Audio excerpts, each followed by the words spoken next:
You know that feeling, right? You look down and you're somehow at the absolute bottom of a bag of chips, completely unaware of how you even got there. You told yourself you'd just have one, maybe two, but suddenly, poof, the entire package is gone.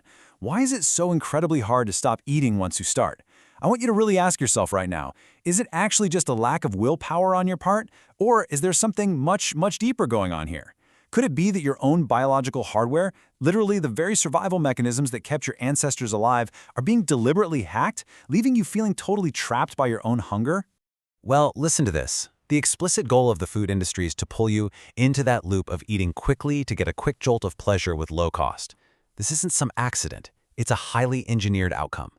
They literally want to keep you functioning as a passive consumer node, just constantly returning for another hit. Those foods you think are just harmless little snacks, they're meticulously designed to completely bypass your natural off switches. So welcome to this explainer. I am so thrilled you're here with us. Today, we are unpacking a gripping analysis of exactly how modern food manufacturing targets your biological hardware. We're going to decode the specific formulas the food industry uses, uncover exactly why you feel hungry all the time, and most importantly, show you how to break free from this manufactured loop. Grab a mental notepad, because the snack aisle is about to look a whole lot more like a trap. All right, part one, the snacking illusion, where we look at normalizing perpetual consumption. Let's get right into it. Okay, we need to talk about how the very concept of snacking is essentially a purely manufactured modern sociological construct. Think about it. For the vast majority of human history, humans ate distinct, intermittent meals. A snack simply didn't exist. But the food industry?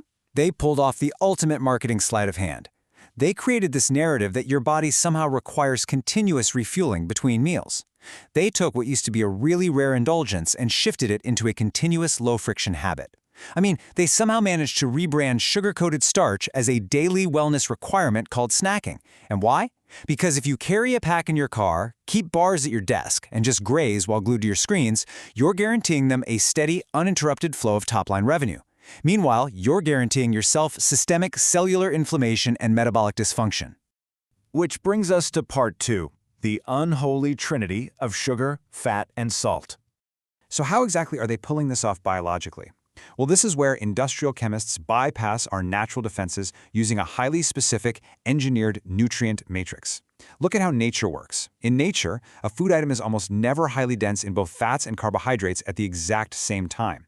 Nature presents fats paired with proteins. Think of a piece of meat or some nuts. Or nature presents carbohydrates paired with fiber, like fruits or tubers. These natural combinations send massive crystal-clear signals to your brain that you are full. But contrast that with the ultra-processed food sector, or UPF. They use a completely artificial combination: high sugar, high fat, and high salt, all at once. This combination literally does not exist in nature, and it completely hacks our evolutionary system, entirely bypassing your baseline satiety signaling. Food optimization science actually has a name for this evolutionary jackpot. They call it the bliss point.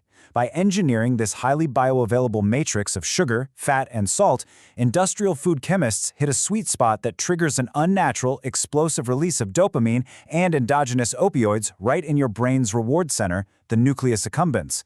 And what's truly wild here is that this reaction mirrors the exact neurochemical signatures of addictive substances. Your brain is quite literally being flooded with reward chemicals, overriding any physical signals telling you that your stomach is actually full. Moving on to part three, deconstructing the 3 V's and the evolutionary trap. Now that we understand the chemical payload, we've got to look at the delivery system. We are talking about value, variety, and velocity. This is the ultimate optimization engine used to deploy the bliss point at maximum scale. Let's look at the first vector, value. The industry uses hyper-cheap, subsidized inputs. Think refined cornstarches and seed oils. But here is the evolutionary trap. Your Paleolithic brain measures value as calories per unit of effort. So when you get massive caloric density for basically zero financial cost or physical effort, your inner caveman screams at you to hoard it like a massive survival victory. Next up is variety. The industry pumps out thousands of flavor variants to trick your palate so you never get bored. And finally, velocity. They purposely engineer foods with soft, basically pre-digested textures. Why? So you can swallow massive amounts of calories, totally bypassing the natural latency of your digestive system before it even realizes what hit it. Let's actually dig a little deeper into that variety vector for a second. Humans possess a natural defense mechanism called sensory-specific satiety. If you sit down to eat a whole food, say a steak or some plain potatoes, eventually your brain just gets bored of that single sensory profile and throws the satiety switch telling you to stop eating. But the food industry totally knows this. They spend billions of dollars on flavor chemistry to constantly reset your palate. The exact second you get tired of a salty flavor, boom, a sweet variant is introduced, then a savory one. It sneaks in thousands of calories without your brain ever throwing that off switch. And that brings us to the most dangerous vector of all, velocity. 20. Just 20 minutes. It takes exactly 20 minutes for your gut hormones like PYY and GLP-1 to send the signal to your brain that you're full. Gastric clearance and satiety have a hardwired latency code. When you consume high-velocity, easily swallowed foods, you can ingest an immense volume of refined sugars and fats in just a 5-minute window. By the time that 20-minute signal finally reaches your brain, the caloric damage is completely done. You've already vastly overshot your metabolic requirements. And the consequence of that speed is what we call the velocity crash. Because these foods are already mechanically and chemically pre-digested, and because they completely lack any cellular structure or intact fiber, they have an incredibly rapid oral-to-gut velocity. This speed causes a violent, compressed spike in your blood glucose. Your body panics. It launches an aggressive insulin response to handle all that sugar, which then rapidly drops your blood sugar into a steep, sudden crash. And what happens when you crash? You feel an immediate, desperate artificial hunger for the next quick jolt of pleasure, and the loop begins all over again. All right, part 4, the escape protocol, sovereign interdiction. So we know the traps, we completely understand the vectors. Now, how on earth do we dismantle them? It's time to pivot from the problem to the ultimate architectural defense, what the source material calls sovereign interdiction. If you refuse to be extracted by the 3V's matrix, you have to introduce absolute architectural friction into your daily life. Now, I know that sounds intense, but it's really just about taking back control. Step 1, crush value and variety with a first principles input mandate. Build your diet around single-ingredient whole foods, things that don't even need a nutrition label: eggs, wild-caught fish, whole vegetables. This pays for actual micronutrient density and naturally downregulates your sensory drive. Step 2, enforce mechanical friction to kill velocity. Never consume calories you don't have to vigorously chew. Demand uncompromised fibrous matrices. Chewing forces your whole system to slow down, allowing your gut-brain axis to accurately track the nutrient load. And step 3, the absolute elimination of the grave script. Treat your digestive engine with respect, give it periods of absolute rest. Whether it's a 16-8 fast or just a clean 3-meal cadence, define strict eating windows. When the window closes, lock the perimeter. No microbites, no liquid calories, no grazing, period.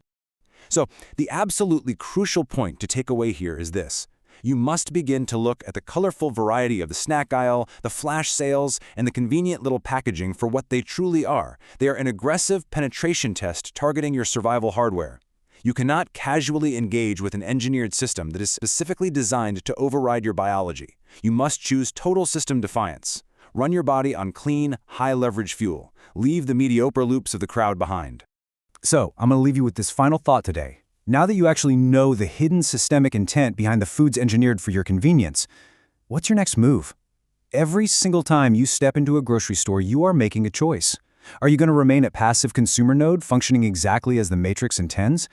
Or will you introduce friction and force some discipline and reclaim your survival hardware? The power to secure your metabolic health is entirely in your hands. Thank you so much for joining me on this explainer. Stay focused, stay curious, and I'll see you next time.